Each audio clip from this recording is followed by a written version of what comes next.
عمران صاحب، آپ سمجھتے ہیں کہ ایک اچھی اسٹریٹجی ہے کہ کاؤنٹر نیریٹو بلڈ کیا جائے عمران خان کے اگینسٹ، اور اس کے لیے مریم نواز صاحبہ کو لانچ کیا گیا ہے جلسوں کے لیے؟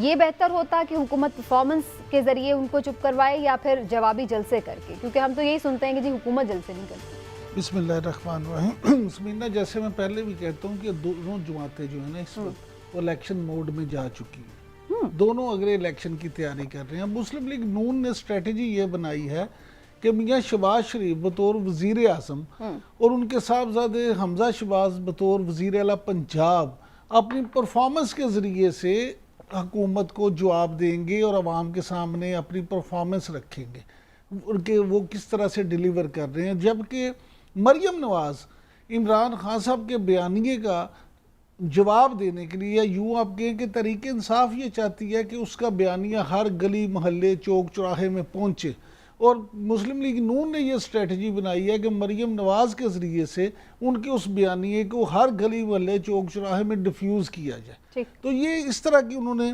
جو ہے نا اسٹریٹجی بنا لی ہے، جو میں سمجھتا ہوں کہ بڑی اچھی اسٹریٹجی ہے۔ جب ان کے پاس ہے اس طرح سے موقع کہ مریم نواز کراؤڈ پلر بھی ہیں، لوگ ان کے جلسے میں آتے بھی ہیں، تو پھر انہیں کیوں وہ ایسا نہ کریں؟ اس لیے ٹھیک اچھی اسٹریٹجی ہے۔ لیکن ان کے پاس کیا اس کے لیے ایک سالڈ اسٹرانگ قسم کی آرگیومنٹس اور بیس بھی ہے؟ کیونکہ آج جو ان کی ہم سپیچ دیکھ رہے تھے تو اس میں زیادہ تر انہوں نے نشانہ جو تھا وہ فرا گوگی کو رکھا ہوا تھا، اور اسی کے بیس یہ آپ سمجھتے ہیں یہ ایک اسٹرانگ پوائنٹ ہے جس کے اوپر لوگ اسٹرانگ پوائنٹ کی عمران خان کی کہانی بھول جائیں گے؟ عمران خان صاحب کے پاس کوئی اسٹرانگ پوائنٹ تھا آج؟ وہ بھی دیکھیں وہی باتیں وہی، اور آج بڑے غصے میں تھے۔ ہاں صاحب آج تقریر اگر آپ دیکھیں باقاعدہ غصے میں سے، وہ جب انہوں نے تقریر شروع کی اور تلاوت کلام پاک سے لے کے اینڈ تک وہ دیکھیں آپ کو انتہائی غصے میں آئے، بلکہ انہوں نے دھمکی امیز لہجے میں کہا کہ ہم نپٹ لیں گے، 18 لوگوں کا قاتل اگر ہمیں روکنے کی کوشش کرے گا یا ان کے ہینڈلر روکنے کی کوشش کریں گے۔ اس سارے ہاں جی سن مجھے اس سارے معاملے پہ ایک اعتراض ضرور ہے، بطور ایک پاکستانی کے، بطور ایک صحافی کے، بطور ایک محب وطن پاکستانی کے، کہ دونوں خدارہ آپ اپنی اپنی لڑائی لڑیں، اداروں کو نہ گھسیٹیں۔ وہ لوگ عمران خان صاحب ایک طرف سے گھسیٹ رہے ہیں، مریم نواز نے آپ نے دیکھا دوسری طرف سے گھسیٹا، تو یہ صرف اپنی سیاست کو چار چاند لگانے کے لیے عوام کو گمراہ کر رہے ہیں، اور اس طرح کی باتیں اس سے ہمیں پریز کرنا چاہیے۔ چلیے یہ تو ہم دیکھ رہے ہیں کہ ہو رہا تھا، پہلے بھی ہو رہا تھا، ابھی بھی ہو رہا ہے، لیکن ہلالی صاحب کا پہلے کمنٹ لوں گی۔ ہلالی صاحب، مریم توڑ نکال لیں گی عمران خان صاحب کی پاپولیرٹی کا؟ جو ہم دیکھ رہے ہیں کہ کراؤڈز نکل رہے تھے یہ وہ، اب ہمیں نظر آئے گا کہ ان کا جو نیریٹو ہے وہ ڈیفیوز کر دیں گی مریم؟ سمینا، میں سمجھتا ہوں کہ عمران خان جو ایک پولیٹیکل فینومینا نکلا ہے وہ بے مثال ہے، اور اس کو کوئی میچ نہیں کر سکتا ہے۔ مثال کے طور پہ آپ مجھے ایک ایگزامپل دے دیں پاکستان کے تاریخ میں کہ ایک بندہ ایک دن بعد جب وہ نکالے گیا، جیسے بھی نکالے گیا، نو کانفیڈنس آپ کہیں، کو کہیں، ایک دن بعد ایک میس پبلک میٹنگ ہولڈ کر رہا ہے۔ یہ تو پہلے کبھی ہوا ہی نہیں ہے پاکستان کے تاریخ میں۔ So what I am trying to tell you is کہ یہ ایک انیوژل فینومینا ہے۔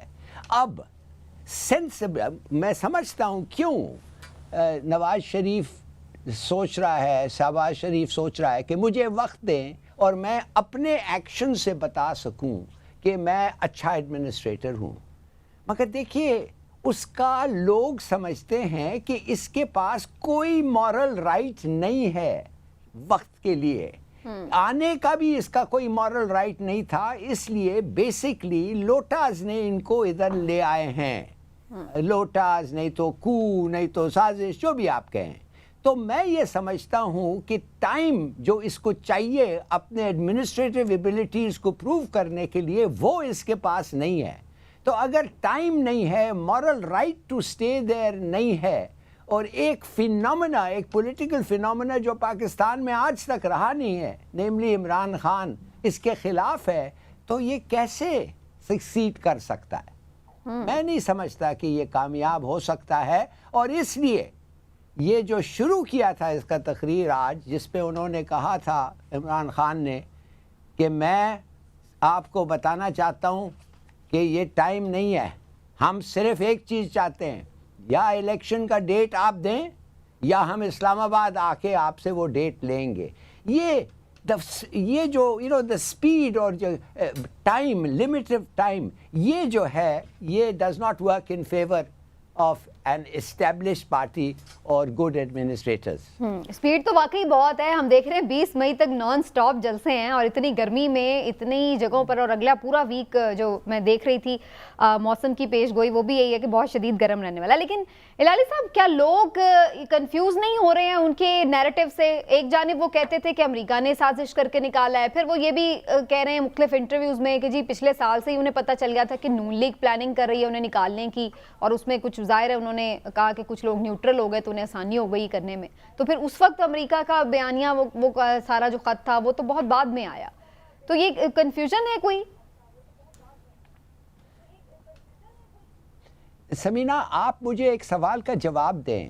جی، اگر گورنمنٹ نے، اور یونائٹڈ گورنمنٹ اس وقت جب تھا پی ٹی آئی کا، جب انہوں نے کہا اور اسٹیبلشمنٹ سمیت کہ ہمارے ساتھ جو بھی ہوا ہے سازش ہوا ہے اور ایک پروٹیسٹ کریں گے ہم، اور واقعی انہوں نے پروٹیسٹ کیا، ویری اسٹرانگ پروٹیسٹ، تو انڈیپینڈنٹ انکوائری اب کیوں کر رہے ہو بھائی؟ انڈیپینڈنٹ انکوائری کا مطلب ہے تمہیں پتہ ہی نہیں تھا کہ وہ سازش تھا نہیں تھا، ہوا نہیں ہوا، کون رسپانسبل تھا، مگر تم نے فوراً جا کے امریکہ کو کہا تم نے کیا ہے اور یہ لو ہمارا پروٹیسٹ.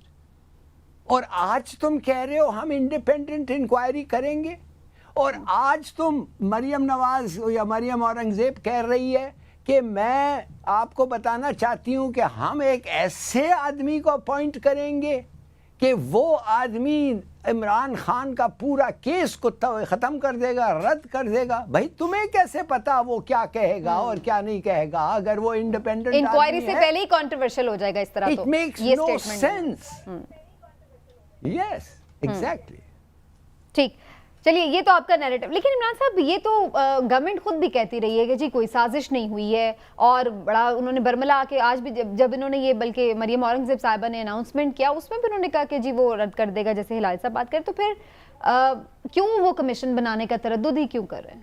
کیونکہ موجودہ اپوزیشن یہ مطالبہ کرتی تھی، پی ٹی آئی کی طرف سے یہ مطالبہ کیا گیا تھا کہ آپ جوڈیشل، لیکن وہ تو جوڈیشل کہہ رہے ہیں. ہاں جی، تو وہ بھی جوڈیشل بنائیں گے. گزارش یہ ہے کہ پہلے یہ مطالبہ کرتے ہیں، پھر جو آپ ذکر کر رہی تھے نا کنفیوژن کا، ان کی ہر بات میں کنفیوژن ہے. پہلے یہ مطالبہ کرتے ہیں، پھر یہ کہتے ہیں نہیں ہم اس کو مانتے ہی نہیں. جیسے یہ کہتے ہیں کہ یہ سازش ہوئی، پھر یہ کہتے ہیں امریکہ نے ہماری حکومت گرائی، پھر یہ کہتے ہیں ہمیں تو پچھلے سال جون میں پتہ تھا، پھر یہ کہتے ہیں ہم نے امریکی اڈے دینے سے منع کیا تھا، ہم روس چلے گئے تھے اس لیے امریکہ ہمارے خلاف ہوا. اللہ کے بندوں پہلے سوچ تو لو، فیصلہ تو کر لو کہ کیا وجہ کیا بنی. کوئی ایک وجہ تو ہو جس پہ آپ ہو جائیں، دیکھیں ساری وجوہات تو نہیں تھی کنیکٹڈ. اور سارے سن لیں. اور آخر بھی ان کے سابق وزیر اطلاعات اور داخلہ وہ کیا کہتے ہیں؟ وہ کہتے ہیں ہماری اسٹیبلشمنٹ سے لڑائی ہو گئی تھی اس لیے یہ سب کچھ ہوا. تو بھائی آپ لڑائی نہ کرتے. آپ یہ شرط ہے ہمارے ہاں کہ جو وزیر اعظم بنے گا وہ اسٹیبلشمنٹ سے لڑائی کرے گا. اور یہ تو وہ حکومت تھی جو ہمیشہ سیم پیج آئیڈیل ریلیشن شپ کا ایک کریڈٹ لیتی تھی. میں سمجھتا ہوں یہ جو کنفیوژن ہے یہی پارٹیوں کو خراب کرتی ہے. اور پھر شیخ رشید صاحب ہمارے بڑے پسندیدہ سیاستدان ہیں. شیخ رشید صاحب ان جیسے بہت سارے لوگ ہوتے ہیں جو اپنی سیاست میں جوش خطابت میں ایسی باتیں کر جاتے ہیں جس کا الٹیمیٹلی پارٹیوں کو نقصان ہوتا ہے. معاملہ یہ ہے کہ جو وزیر عمران خان صاحب ہیں، عمران خان صاحب کا معاملہ یہ ہے کہ دیکھیں ان کا آگے ابھی کیریئر ہے، وہ پاکستانی سیاست میں ایک حقیقت ہیں. وہ اپوزیشن لیڈر کے طور پہ پرفارم کریں یا پرائم منسٹر کے طور پہ پرفارم کریں. شیخ رشید صاحب کا کیا ہے، ایک سیٹ ہے ان کی پارٹی. وہ تو کہتے میں ویسے ریٹائر ہونے والا تھا، بس وہ میں نے دیکھا عمران خان مشکل میں تو میں ساتھ. یا وہ جو لوگ ہیں جو ان کی پارٹی میں ویسے آگے یا ان کی اتحادی بن کے آگے اور آج وہ کر رہے ہیں، وہ تو اپنی بیچارے سروائیور کی جنگ لڑ رہے ہیں. تو کمیشن بنے گا؟ اب یہ بتائیں کمیشن بنے گا؟ کمیشن بنے گا اور بننا چاہیے. میں تو خود ذاتی طور چاہے پر اس کو کوئی مانے یا نہ مانے. نہیں، گزارش یہ ہے کہ یہاں تو پھر ہوتا ہی یہ ہے، کوئی مجھے کمیشن بتا دیں جس کو کبھی سب نے مانا ہو. چلیں کیوں نہیں مان رہے، فاروق حبیب صاحب سے جاننے کی کوشش کرتے ہیں. پاکستان تحریک انصاف کے سینئر رہنما ہمارے ساتھ موجود ہیں. فاروق حبیب صاحب، بہت شکریہ آپ کے وقت کا. کمیشن کی چونکہ بات ہو رہی ہے تو میں تھوڑا یہیں سے ہی بات شروع کر لیتی ہوں اور پھر آگے چل کے اور بھی جو سیاسی صورتحال اس پہ بات کریں گے. کیوں آپ پہلے خود ہی آپ مانگ رہے تھے کہ کمیشن بنایا جائے، اب وہ جب بنانے کے لیے تیار ہو رہے ہیں تو آپ لوگ کیوں رد کر رہے ہیں اسے؟ پہلے تو بنیادی طور کے اوپر یہ ہے کہ آپ یہ نہیں ہو سکتا کہ قاتل بھی خود، شاہد بھی خود اور منصف بھی خود. بنیادی طور کے اوپر معاملہ یہ ہے کہ جب یہ خط آیا تو انہوں نے کہا یہ خط دفتر خارجہ میں بنایا گیا. بلکہ آج بھی مریم صفدر نے جو بھی تقریر کی انہوں نے کہا یہ خط ہے ہی نہیں.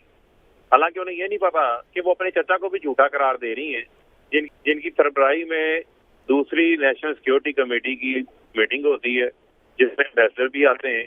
وہ خط بھی صحیح ثابت ہوتا ہے، وہ میٹنگ بھی آفیشیل ثابت ہوتی ہے، اور اس خط میں عمران خان کے خلاف عدم اعتماد کی کامیابی کے ساتھ پاکستان کو تعلقات کو جوڑا گیا اور دھمکی دی گئی کہ اگر یہ خط کے اندر دھمکی موجود ہے کہ اگر یہ عدم اعتماد کامیاب نہیں ہوتی تو پاکستان کو جو ہے وہ بڑے سنگین نتائج کا سامنا کرنا پڑے گا. اب معاملہ یہ ہے کہ ہم نے ان کو یاد ہوگا کہ سلامتی کی قومی اسمبلی کی میٹنگ کال کی تھی، اس میں انہوں نے بائیکاٹ کیا، یہ نہیں آئے. اسد کیسر صاحب نے کابینہ کے فیصلے کے بعد جب انہیں خط موصول ہوا تو انہوں نے مستعفی ہونے سے پہلے خط کو لہرا کے دکھایا قومی اسمبلی میں اور کہا کہ اپوزیشن لیڈر یہ خط دیکھ سکتے ہیں میرے پاس آ کر. انہوں نے دیکھنے سے انکار کر دیا. اس کے بعد یہ ہمیشہ اسٹیٹ آف ڈینائل کے اندر رہے. اس کے بعد انہوں نے پہلی تقریر میں کہا کہ ہم قومی اسمبلی کی قومی سلامتی کا اجلاس بلائیں گے، اس میں تمام اداروں کو بلائیں گے، وہ بھی انہوں نے نہیں کیا. خط کو جھوٹا کہتے رہے. اب جب انہیں پتا ہے کہ تمام تر عوام جو ہے وہ اس بیانیے کو جھوٹے خط کا جو یہ کہتے تھے خط جھوٹا ہے وہ ماننے کو ہے. لوگ کنونسڈ ہیں کہ باہر سے سازش ہوئی ہے رجیم چینج کے حوالے سے. اب یہ کہتے ہیں جو بینیفیشریز ہیں وہ کہتے ہیں کہ جی ہم کمیشن بنائیں گے. آپ تو بینیفیشری ہیں. تو ہمارا مطالبہ یہ ہے کہ اعلیٰ عدلیہ کے تحت ایک آزاد کمیشن بنے اور اس کمیشن کی جو سماعت ہے، جو ہیرنگ ہے، وہ اوپن ہیرنگ ہونی چاہیے تاکہ پوری قوم جان سکے، حقائق جان سکے، لوگوں سے فیکٹس جو ہیں وہ کسی صورت بھی جو ہے وہ چھپائے نہ جا سکیں. ایسا کمیشن جو صرف آئے واش ہوگا، ایسا کمیشن جس کمیشن سے یہ کلین چٹ لینا چاہتے ہیں، جس طرح یہ خط کو جعلی کہتے رہے، جس طرح کہتے رہے فارن آفس میں خط بنایا گیا، کیونکہ یہ تو خود اس سازش کے بینیفیشری ہیں. سپریم کورٹ پہ اعتبار ہے آپ کو فاروق حبیب صاحب؟ کیونکہ ہم تو یہ بھی دیکھ رہے ہیں آج کل گلے شکوے تو ویسے عدلیہ سے بھی تھوڑے بہت ہیں خان صاحب کے، وہ اکثر 12 بجے والی بات بڑی ریپیٹ کرے جلسوں میں، تو شکوے تو عدلیہ سے بھی ہیں. اس کے انڈر بنا ہوا کمیشن قبول ہے آپ کے لیے چاہے کچھ بھی رزلٹ دے؟ دیکھیں الٹیمیٹلی پاکستان کی اعلیٰ عدلیہ تو ہے، وہ ایک ہمارا اپنا جو ہے وہ ایک اختلاف اپنی جگہ کے اوپر موجود ہے، وہ تو موجود رہے گا کیونکہ یہ ایک ان یوزول غیر معمولی صورتحال تھی. اس دوران جو ہے وہ پہلے اس طریقے سے پاکستان کے اندر عدالتیں رات کو 12 بجے نہیں لگی، عام آدمی کے لیے نہیں لگی، لوگوں کے لیے بہت اہم کیسز میں ایسا معاملہ نہیں ہوا. جب لگی تو اس کے اوپر ہمارا ایک اختلاف ہے، اس کے اوپر وہ اختلاف فیصلے کے ساتھ آپ اختلاف کر سکتے ہیں. وہ اختلاف ہم نے مودمانہ انداز سے جو ہے وہ اپنی عدلیہ کے ساتھ کیا ہے. لیکن دوسری جانب ہم نے انہی چیف جسٹس کے پاس اس خط کو بھی بھیجا ہے کہ یہ خط آپ کے پاس موجود ہے جس کی بنیاد پہ ڈپٹی اسپیکر نے روک دی. اب آپ اس کے اوپر تحقیقات کروا لیں. فاروق صاحب آپ کا مطالبہ بڑا جائز ہے کہ جوڈیشل کمیشن بننا چاہیے. صرف یہ بتا دیں کہ اگر جوڈیشل کمیشن بھی اس میں آپ کے جو اعتراضات ہیں اس کو رد کر دے اور وہ کہہ دے کہ اس میں کوئی سازش یا مداخلت نہیں ہوئی تو کیا پھر آپ اس فیصلے کو تسلیم کر لیں گے؟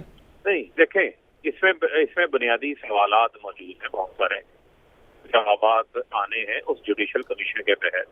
اب مفروضوں کی بنیاد پہ تو نہیں ہو سکتا کہ وہ کمیشن رد کر دے اور میں ابھی آپ کو کوئی ایسی بات کر دوں جو بات اس حالات کے مطابق نہ ہو.